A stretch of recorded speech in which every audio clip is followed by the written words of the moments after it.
Hi, welcome back to Your Future, Your Finances. We're talking again with Kevin Lerner of the presentation team. Welcome back. Thank you, Brian. And we're talking regarding communication and making a good presentation. So one of the tools within presentations would be PowerPoint and other presentation software, if you will.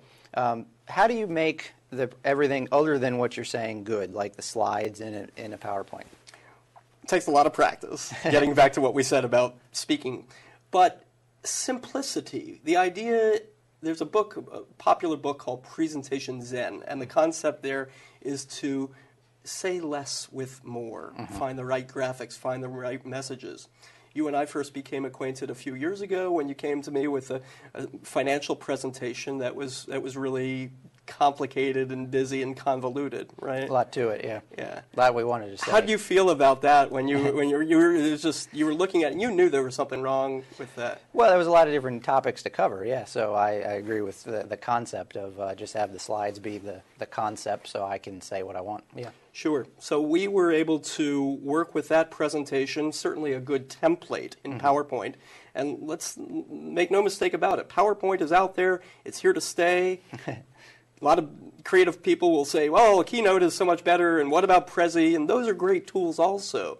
But PowerPoint is ubiquitous in the corporate business world. Yeah. And still, so many people are just misusing it, unfortunately. Yeah. So littered with bullet points and text and clip art. Yeah, that's what I wanted to ask. So why are most presentations not very good?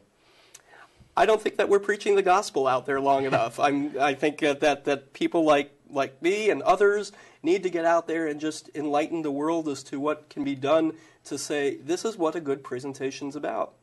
And in some cases, it doesn't even need to be PowerPoint. I think it's my profession, and I would make my money on PowerPoint, but I've told people, forget about the PowerPoint. What is it that you're trying to say? What is your message? And people look at PowerPoint oftentimes as a script to read from, to prompt them, to read the bullet points. I don't want to be insulted as an audience member having the speaker read the same things that I'm going to be reading. Yeah. I want photos. People remember 20% of what we hear and 30% of what we see. But 50% of what we hear and see in combination. And so that's why PowerPoint and all these visual tools are out there, because they're engaging. They help amplify the presentation message.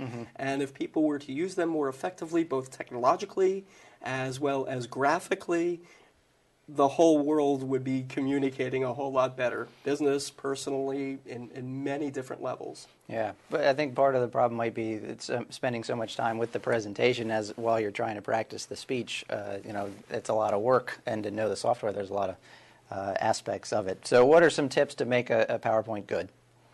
Well, don't wait till the last minute. I think more and more. We mentioned 35mm slides. A few years ago, that was still the end thing, where people were printing out their presentations and they had to stop a few days before. I'm getting phone calls now from people at the last minute. I've got a presentation on Monday and it's Friday afternoon. Can you help me? So not only do they not have their PowerPoint ready, they haven't practiced their talk. So it's important that we realize the importance of presentations. So take that step back, put the time into it. This is you, this is your reputation, this is your message that's on the line. It's a presentation, and it is vital that it look good. So take the time to rehearse, prepare it, plan it out, hire an expert. That's why presentation team is around. And invest the time that's required to help it. Yeah. So those are some key ideas. And I think it's clear from the talk, but why would somebody use a third party like yourself or hire an outside source to improve their overall presentation? That's a great question.